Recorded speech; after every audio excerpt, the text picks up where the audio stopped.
فرمودي بيستم لبرا نوتونو عن جندب أن رسول الله صلى الله عليه وسلم قال: إن رجلا قال: والله لا يغفر الله لفلان، وإن الله تعالى قال: من ذا الذي يتألى علي أن لا أغفر لفلان، فإني قد غفرت لفلان وأحبطت عملك.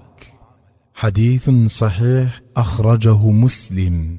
واتا لا جندوب ودله براستي پیغمبری خدا صلى الله عليه وسلم فرموي: پیاوێک سوێندی خواردو وتی: بەخوا خوا لە فڵان کەس خۆش نابێ، و خودای باڵا دەست لە وەرامیا فەرمووی: چێیە ئەو کەسەی کە سوێن دەخوات لەسەر من کە لە فڵان خۆش نابم؟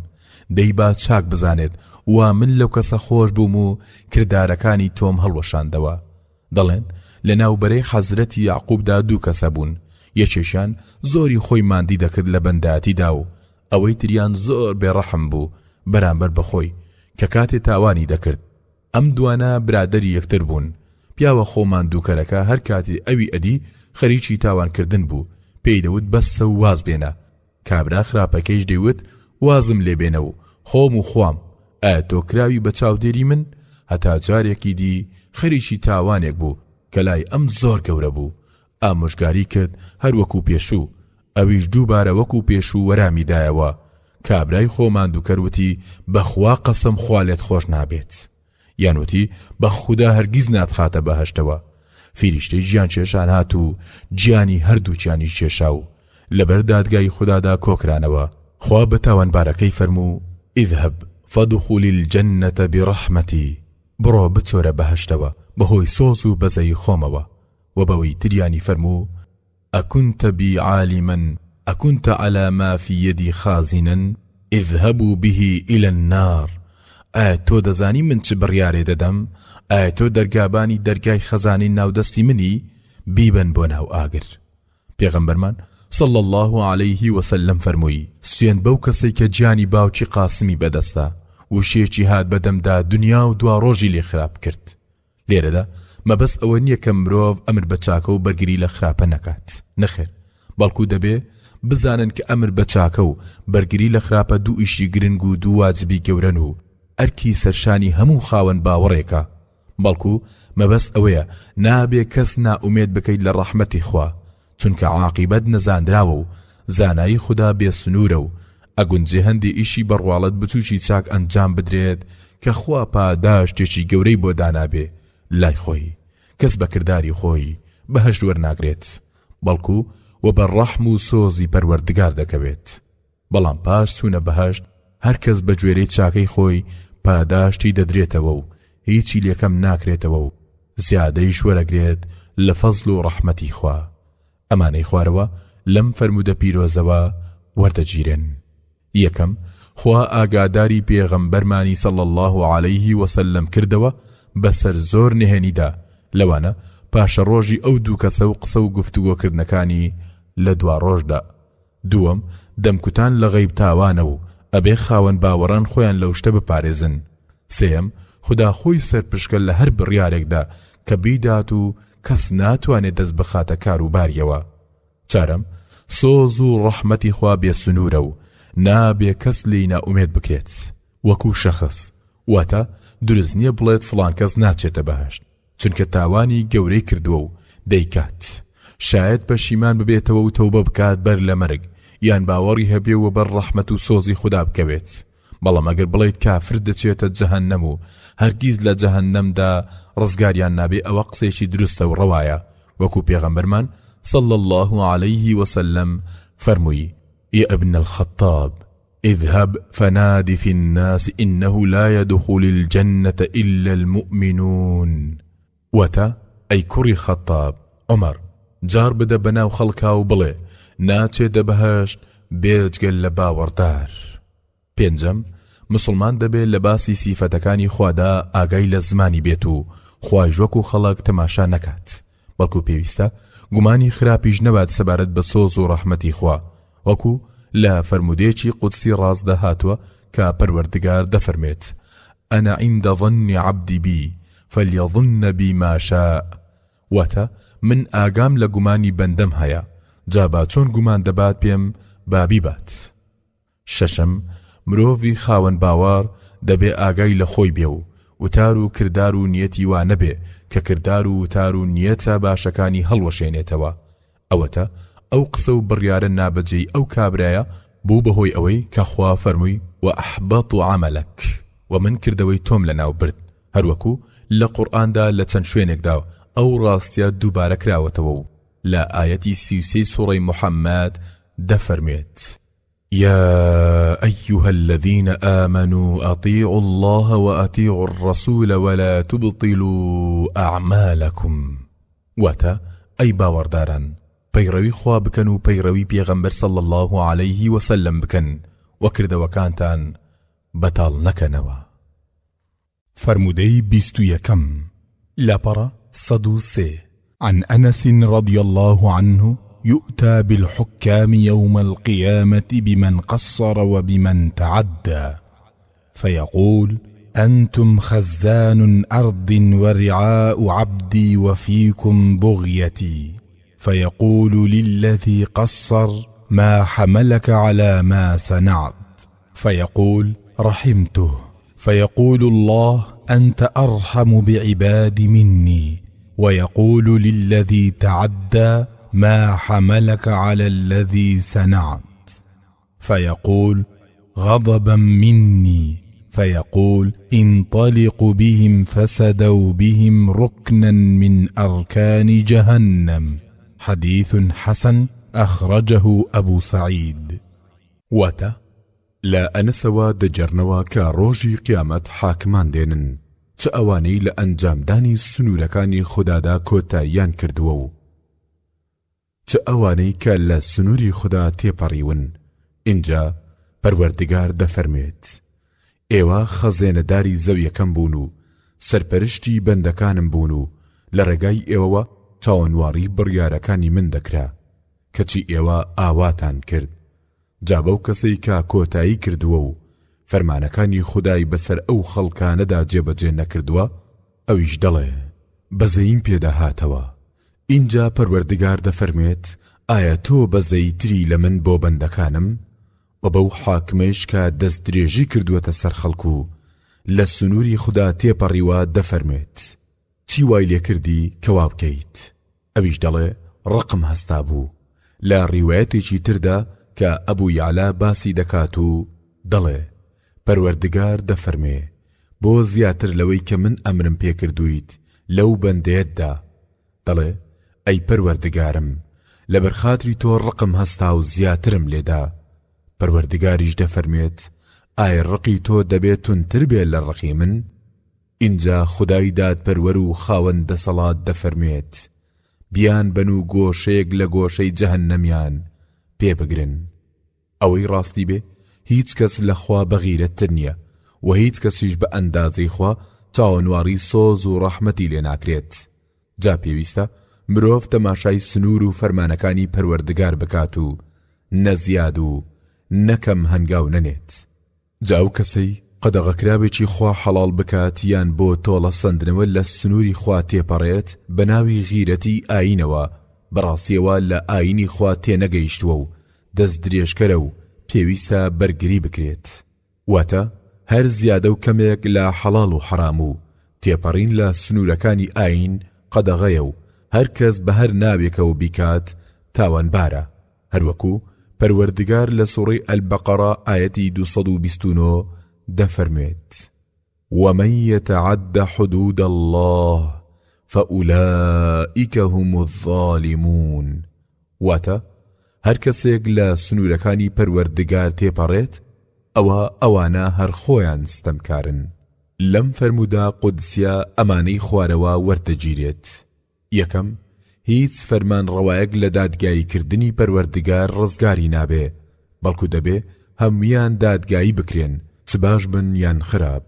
تەنانەت پێغەمبەران لێپرسینەوەیان هەیە و پەروەردگار لە سوڕەی ئەلمائیدە ئایەتی 109 دەفەرمێت يوم يجمع الله الرسل فيقول ماذا أجبتم. واتە ئەو ڕۆژە خوا پێغەمبەران کۆ دەکاتەوە و دەفەرمێت چۆن وەرامتاندرایەوە. لە سوورەتی الأعراف ئاەتی 6 دەفەرمێت: فلنسألن الذين أرسل إليهم ولنسألن المرسلين.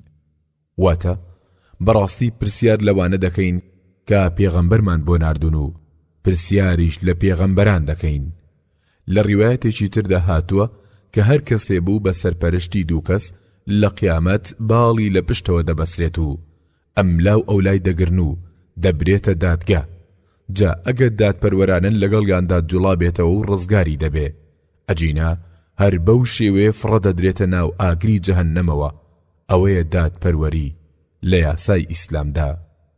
دووەم، نابێ هیچ کەس لە تۆڵە سەندندا زیاد و کەم بکات، چونکە پەروەردگار دانا و کاربەجێ و لە هەموو کەسیش بەبەزەیترە. کەواتە پێویستە لەسەر فەرمانڕەوایان یاسای خوا بەبێ زیاد و کەم جێبەجێ بکەن، ئەجینا بەبێ باوەڕ و ستەمکار و فاسق دەناسرێن. وا لە کۆتایی ئاەتەکانی 44 و 45 و 47 سوورەتی ئەلمائیدە پەروەردگار دەفەرمێت: ومن لم يحكم بما أنزل الله فأولئك هم الكافرون وهروها فأولئك هم الظالمون وهروها فأولئك هم الفاسقون. ڕواڵەتی فەرمودا قودسیەکە کە بە فەرمودەیەکی تر ڕۆشنمان کردەوە ئەو سزا سەختە بۆ حاکمانێک دانراوە لەبەر بەناو دڵسۆزیانەوە حکمەکەی خوا سووک بکەن یان لەبەر خوا زیاتر ڕقیان هەستێ و تۆڵەی زیاتر وەرگرن. ئەی ئەبێ حاڵی ئەو حاکمانە چۆن بێ کە یاساکانی خوا وەکو دەستبەڕینی دز و بەردبارانی زیناکاری هاوسەری حەڵاڵ دێو بە ناوی مافی مرۆڤەوە وەلا دەنێ و قسەی سووک و ناشیرینیش لەبارەوە بە ئاین دەڵێ و دەنووسن. بەڕاستی ئەوانەی کە بێباوەڕن قسەکانیان زۆر جێگای سەرسوورمان نییە، چونکە ڕۆژێ دێت کە ئەوان دان بە نەزانی و بێعەقڵی خۆیاندا بنێن. وقالوا لو كنا نسمع أو نعقل ما كنا في أصحاب السعير.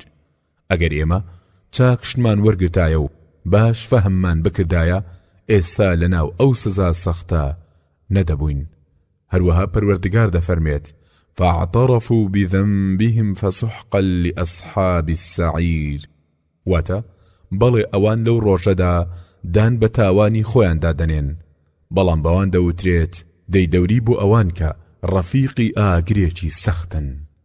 سێەم، بەڵێ ئەوانە کافرن و باوەڕیان بەم ئاینە پیرۆزە نییە و هەرچەند بتوانن دژایەتی دەکەن، چونکە دەزانن ئەگەر ئەم یاسایە سەقامگیر ببێ ئیتر ئەوان ئاوا بە ئاسانی ناتوانن ژیری خەڵک تێک بدەن و وەک ئاژەڵ سوود لە ئافرەتان وەربگرن و بە ناوی بێناوەڕۆکەوە خەڵکی لە یەک هەڵبنێن. بەڵام ئەوەی جێگای سەرنجە و جێگای داخا ئەوەیە کار بەدەستانێک کە خۆیان بە مسلمان دەژمێرن و بگرن نوێژ بکەن و ڕۆژیش بگرن. ئەوانە یاسای ئەو کەسەی کە نوێژی بۆ ئەکەن و دەیپەرستن بە شتێکی کەم دەگرن و نایانەوێ فەرمانی پێ بکەن لەبەرتانە و لۆمەی بێباوەڕان و لەوانەیشە هەر خۆیشیان بەلایەنەوە چاک نەبێ کە ئەمە دژایەتی دەیان سیفەتی پەروەردگارە. لەوانە الرحمن، الرحیم، الخبیر، الحەکیم، الرب، الرؤوف، العدل، العلیم، العفو، الغفار، الملك الودود.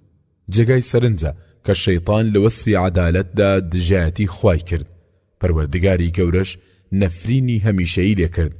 ئەی کەسانێک کە دژایەتی ئەم هەموو سیفەتانی خوا بکەن ئەبێ وەزئیان لای پەروەردگار چۆن بێ و پاش ڕۆژێکی چۆن چاوەنواریان بێ.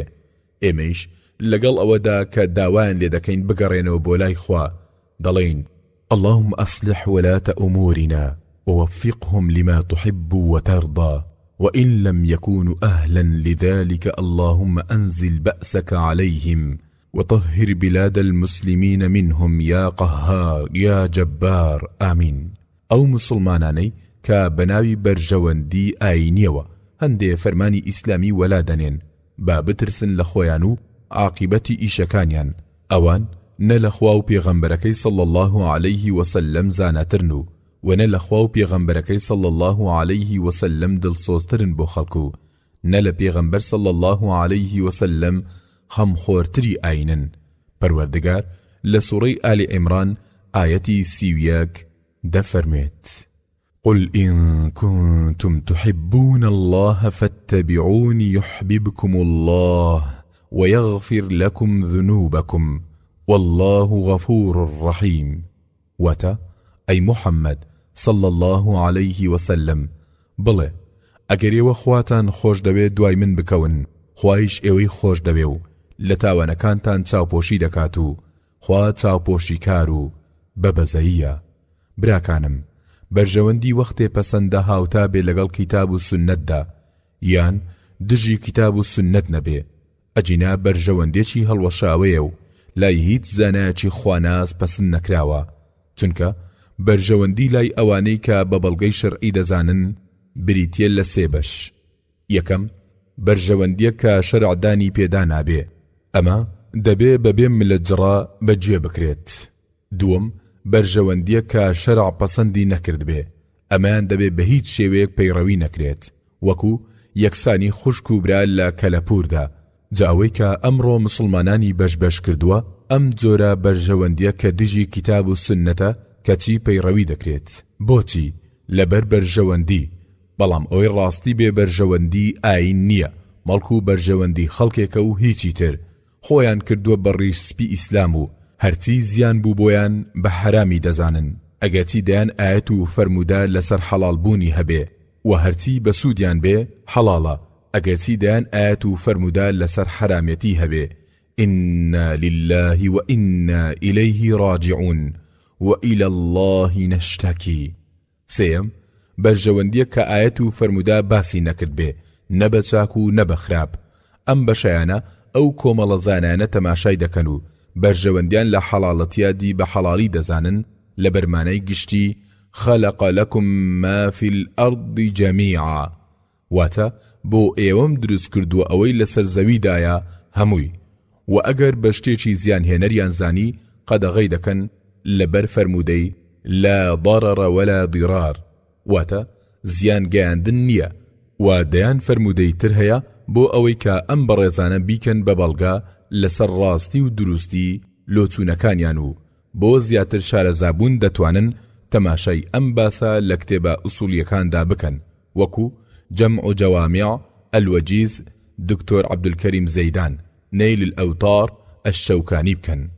لە کۆتاییدا هیوادارین برایان و خوشکانی خاوەن باوەڕ بە تایبەت کار بەدەستان هەمیشە ئەم فەرمودا قودسیە لە بەرچاو بگرن و بۆ ژیانی داهاتووی کەم و کوڕی دنیا ژیانێکی هەتایی خۆیان لەدەست نەدەن و پێش هاتنی ئەو لێکۆڵینەوە گەورەیە خۆیان لێکۆڵینەوەیەک لەگەڵ نەفسی خۆیاندا ئەنجام بدەن و دادگایی ڕۆژێکی گەورە و گرانی وا لە بیری خۆیان نەبەنەوە، لەبەرەوەی چ بتانەوێ و چ نەتانەوێ هەر پێی دەگەن و ئەو ڕۆژەیش نەماڵ هەیە و نەدۆستایەتی دەمێنێ و نەهێز و نەتۆپ و تەیارە، هەروەکو پەروەردگار لە سوڕەی ئەششوعەرا ئایەتی 88 و 89 دەفەرمێت: يوم لا ينفع مال ولا بنون إلا من أتى الله بقلب سليم. واتە ئەو ڕۆژە نەماڵ سوودی هەیە و نەکوڕان مەگەر کەسێک کە گەیشتی بێتە لای پەروەردگار بە دڵێکی پاک و دوور لە شیرک و کوفرەوە. چارەم، سوودی چوارەمی ئەم فەرمودا قودسیە ئەوەیە دەبێت چەند تاوانبار بن ئەو فەرمان ڕەوایانەی کە بۆ ئەوەی کەسێک ببەنە ژێر یان شتێکی کردووە و زیانێکی سیاسی داوە لێیان سەدان شێوە سزایان بۆ داناوە، هەر لە هەڵواسینەوە بگرێت تا بزمار لێدان و داغکردن و سەجی هارکردنەلایەن و دەستدرێژیکردن بە ئافرەت و پیا و شکانی شوشە لە دوای زیندانیەوە. سەیرە ئەمانە هەمووی سەدانی تر پیشە و فڕوفێڵی ئەو وڵاتانەیە کە لافی مافی مرۆڤ لێدەدەن و تۆڵەی ئیسلامی بەنا مرۆڤایەتی و بێڕەحمانە دادەنێن. بەداخەوە زۆربەی کاربەدەستانی ئەمری وڵاتانی ئیسلامیش بەم جۆرە ڕەفتارە ناپەسەندە دژ بە مرۆڤ ئەنجام دەدەن و هیچ شەرمێک نە لە خوا و نە لە خەڵک ناکەن، بەڵام بۆ ئەنجامدانی فەرمانێکی ئاینی شەرم دەکەن. فإلى الله نشتكي.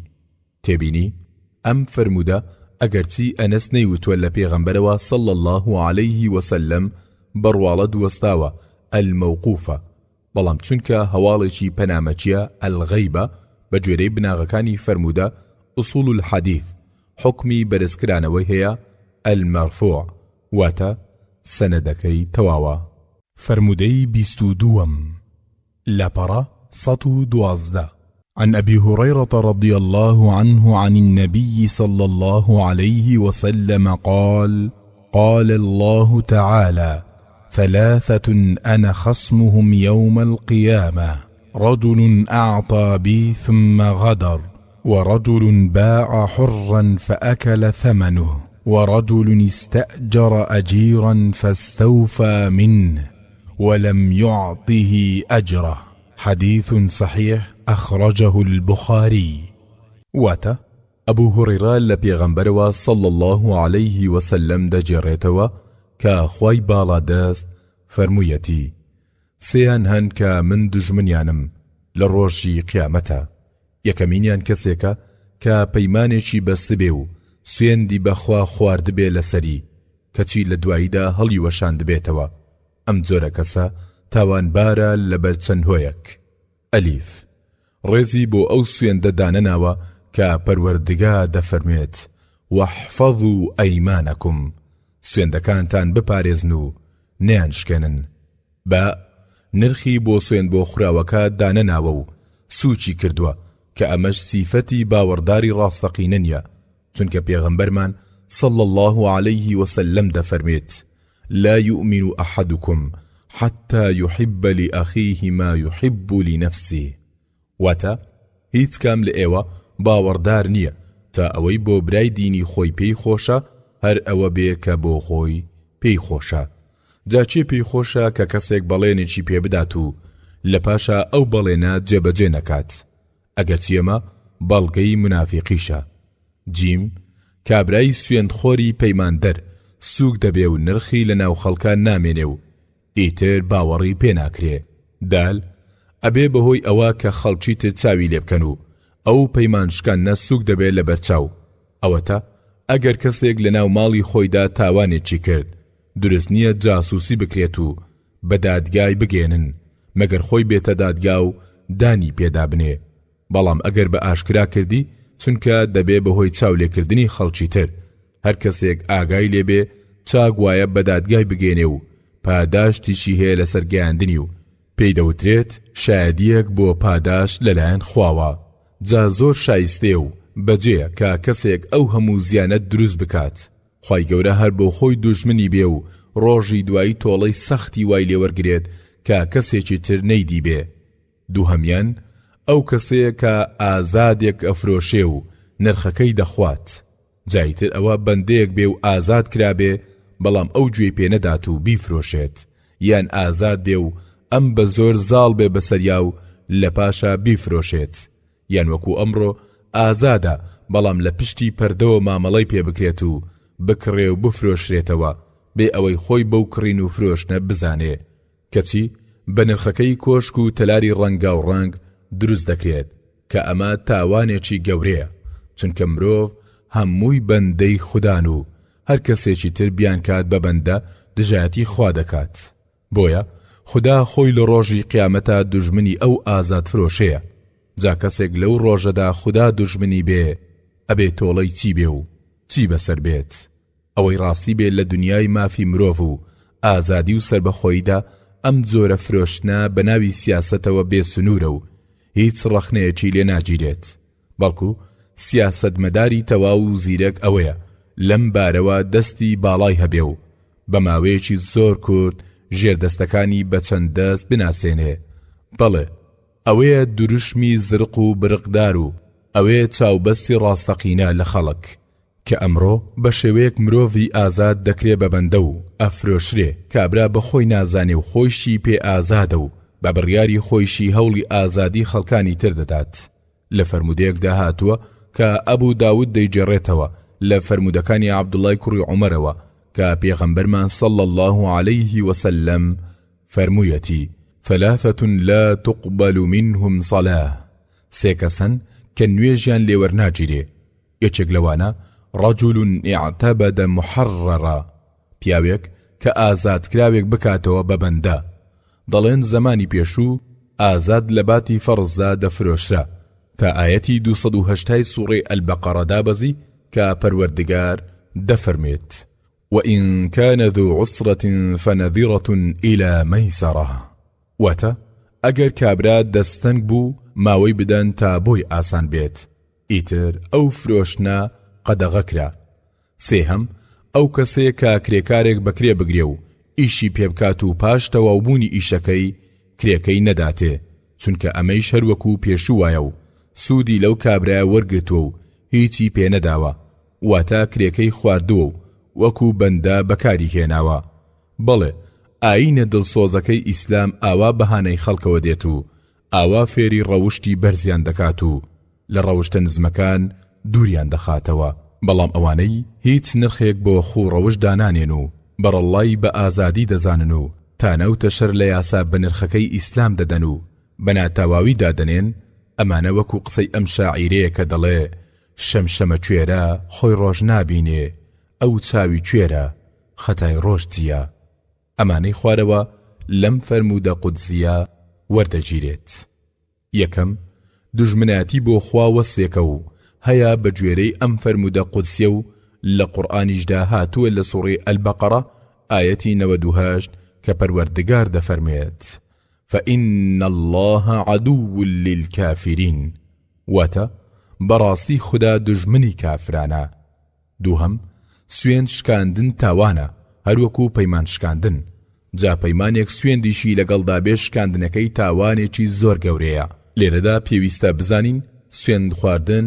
سێ جۆرە یەکەمینیان سوێند خواردن لەسەر ئەنجامدانی ئیشی باش یان وازهێنان لە شتی خراپ ئەمە نابێ بشکێ و لێرەدا ئەوە مەبەستە دووهەمیان سوێند خواردن بۆ ئەنجامدانی شتی خراپ یان ئەنجام نەدانی شتی پێویست وەکو نوێژ و پەیوەندی خزمەتی لێرەدا پێویستە ئەو سوێندە بشکێندرێت و کەفارەتی بدرێت و ئیشە خراپەکە نەکرێت و ئیشە باشەکە ئەنجام بدرێت سێهەمیان سوێند خواردن بۆ ئەنجام نەدانی شتی مباح یان ئەنجامدانی لێرەشدا چاگوایە پارێزگاری سوێندەکەی بکات و نەیشکێنێ لەبەر ئاەتی وەحفەظوا ئەیمانەکم و ئەگەر سوێندی زیاتر لە شکاندنەکەی دادی و شکاندی ئەبێ کەفارەتی سوێندەکەی بدات کەفارەتی سوێندیش بەم شێوەیە یەکەم خواردنی دەفەقیر دووهەم پۆشاچی دەفەقیر لە خۆراک و پۆشاچی مامناوەندی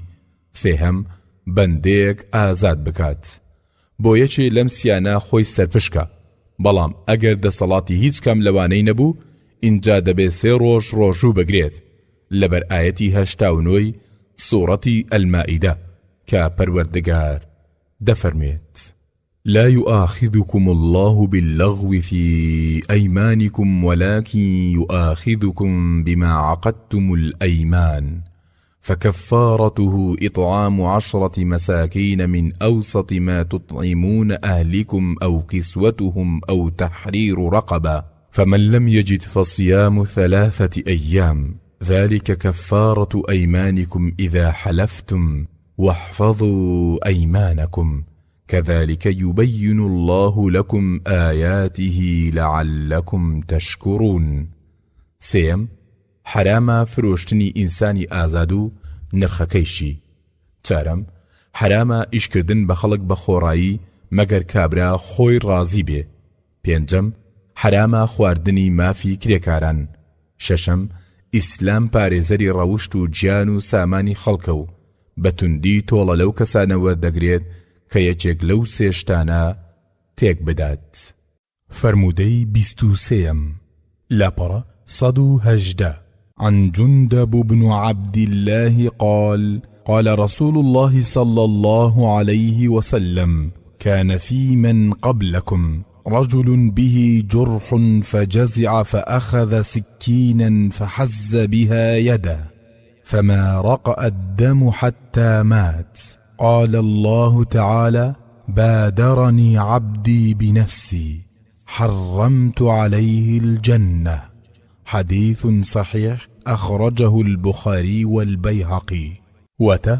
لا جندوبی کوڕی عەبدوڵڵاوە دەجێڕنەوە کە دەڵێ پێغەمبەری خوا صلی الله عليه وسلم فەرموویەتی لەناو خەڵکانی پێشی ئێوەدا پیاوێکە بووە کە بریندار بووە. ئینجا زۆر ئێش و ئازاری هەبووە. هەستاوە چێردێکی هێناوە و دەستی خۆی کە بریندار بووە بڕیویەتی. اینجا خوێنی نەوەستاوە هەتا مردووە. خوای خاوەن شکۆ فەرموویەتی بەندەی من پەلەی کرد لە هاتنەوە بۆ لام، بەهەشتم لێ حرام کرد لەبەر پەلەکردنەکەی. لێرە ئەوە وەردەگیرێ کە کاتی مەرگ پاش و پێشە بێ، بەڵام مەبەست پەلەکردنی خۆیەتی و خۆنەگرتنیەتی. ئەجینە هەرەو کاتە کاتی مەرجی بووە و ئەو بێ ئەوەی ئاگاداری پشتی پەردا ئەلغەی بێ بە ئارەزووی خۆی پەلەی بۆ کردووە. گیان نیعمەتە و لە ناوبردنی بەڵگەی ناشکری و ناسوپاسیە، هەروەکو پەروەردگار لە سوورەی ئیبراهیم ئایەتی 7 دەفەرموێت لئن شەکەڕتم لەئەزیدەنەکم وەلئن کەفەڕتم ئین عەذابی لەشەدید. واتە ئەگەر سوپاسم بکەن زیادی دەکەم و ئەگەر ناسوپاسیم بکەن بەڕاستی سزای من سەختە. دیارە لەسەر ئەو ناسوپاسیە دووچاری ئەو سزا سەختە کراوە. جا کەسەی خۆی بکوژێت ئەوە تۆڵەی بێ، ئەی ئەبێ تۆڵەی ئەو کەسانە چۆن بێ کە کەسێکی بێتاوان بکوژن. ئەم فەرموودە گەورەی ئەو تاوانەیش بە شێوەیەکی زیاتر بطریق الأولى پیشان دەدا و پەروەردگاریش لە سوورەی ئەنیسا ئایەتی 93 دەفەرموێت ومن يقتل مؤمنا متعمدا فجزاؤه جهنم خالدا فيها وغضب الله عليه ولعنه وأعد له عذابا عظيما. واتا هەر کەسێک باوەڕدارێک بێتاوان بەدەستی ئەنقەس بکوژێ تۆڵەی دۆزەخە و بۆ هەمیشە دەمێنێتەوە لە ناویە، وا پەروەردگار غەزەبی لێگرتووە و نەفرینی لێکردووە و ئامادەی کردووە بۆ سزایەکی گەورە. وا فەرمودەی بەهەشتم لێ حرام کرد وا دەگەێنێ کە مرۆڤ بە تاوانی گەورە هەمیشەیی دەبێت لە جەهەنەمدا، هەرچەند ڕای ئەهلی سنەت و جەماعەت لەسەر ئەوە نییە کە مرۆڤ بە تاوانی گەورە بێجگەل لە کوفر و شریک هەمیشەیی بێ لە دۆزەخدا. وەرامی ئەمەش بە چەند شێوەیەک دراوەتەوە. یەکەم ئەو کابرا ئەم ئیشە حرامەی بەڕەوا داناوە و کافر بووە. دووهەم هەر لە ئەوڵەوە کافر بووە و بەم شێوەیە تۆڵەی ئەو تاوانەی لێ سندراوەتەوە بێجگەل لە تاوانی کوفرەکەی. سێهەم مەبەست ئەوەیە لەو کاتانەی تاوانبارانی تر دێنە دەر لە جەهەنەم ئەو لە جەهەنەم ڕزگاری نابێ و هەر دەمێنێتەوە. چوارەم مەبەست لە بەهەشت شوێنێکی تایبەتە وەکو فیردەوس. پێنجەم ئەمە تەنها بۆ ترساندنە و ڕواڵەتەکەی مەبەست نییە. شەشەم ئەگونجێ مەبەست ئەوە بێ کە ئەگەر خوا ئارەزووی لێبێ لەسەر ئەو تاوانت دەخرێتە ئاگرەوە و ئیتر نایخاتە بەهەشتەوە. حەوتەم ئیمامی نەوەوی دەفەرموێ ممچینە ئەوە بڕیاری شەرعی ئەو سەردەمە بێ، بەڵام لە شەرعی ئێمەدا ئەو بڕیارە هەڵوەشاوەتەوە. لەم فەرموودە بەنرخەدا ئەمانەی خوارەوە وەردەگیرێ.